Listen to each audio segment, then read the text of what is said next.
ശരീഅത്തിന്റെ മുന ഒടിക്കുന്ന ഒരു വീഡിയോ കാണിച്ചു തരാം. അള്ളാഹിന്റെ ദീനിന്റെ ശരീഅത്തിന്റെ മുനകൾ ഇങ്ങനെ ഓരോ ദിവസവും ഒടിച്ചു കളയും. ഒന്നിരായ ശൈഖുനയുടെ ഭാര്യയെ പോലെയുള്ള ഏറ്റവും ഉന്നതമായി ശറഅ അനുസരിച്ച് ജീവിക്കുന്ന ബീവിമാർ, അവർക്കെതിരെ ശരീഅത്തിന്റെ മുന എന്ന് പറഞ്ഞു വന്നാൽ അത് ഉടക്കുക തന്നെ ചെയ്യും. ശറഅ അനുസരിച്ച് ജീവിക്കുക എന്ന് പറഞ്ഞാൽ എന്താ? അഹ്ലുസുന്നത്തി വൽ ജമാഅത്തിന്റെ ഇമാമുമാർ പറഞ്ഞ രൂപത്തിൽ ജീവിക്കണം. ഞാൻ ചോദിക്കട്ടെ, ഗ്ലോബൽ വില്ലേജിൽ ഷെയ്ഖും ഭാര്യയും കൂടെ നടക്കുന്ന വീഡിയോ വൈറലായപ്പോൾ അതിനെന്തു മറുപടി പറയണമെന്നറിയാതെ ഇപ്പൊ ശരീഅത്തിന്റെ മുനയൊടിക്കാൻ നടക്കുക.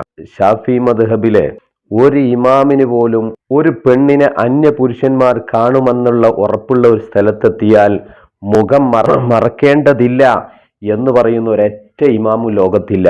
ഷാഫി മദ്ഹബിലില്ല.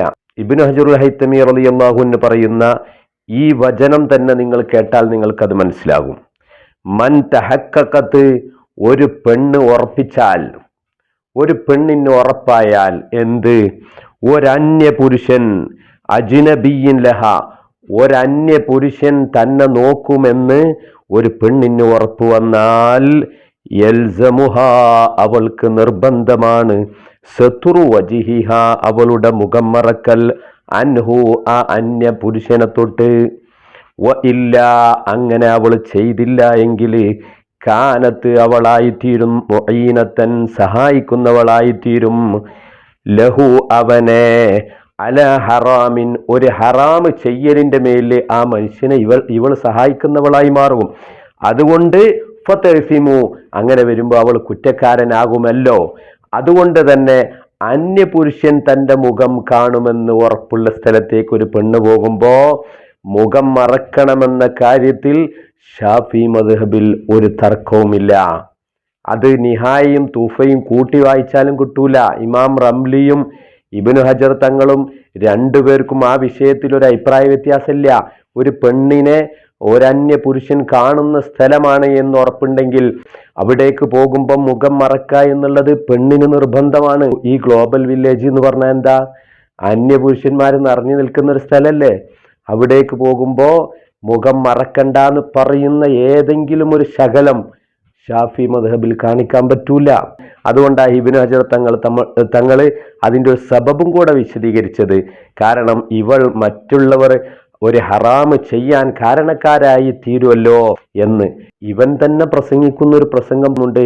എന്താണ് ത്വരീഖത്ത് എന്ന് പറഞ്ഞാൽ നിങ്ങൾക്കറിയോ? ഇങ്ങനെ ശരീഅത്തിൽ കർശന നിലപാട്.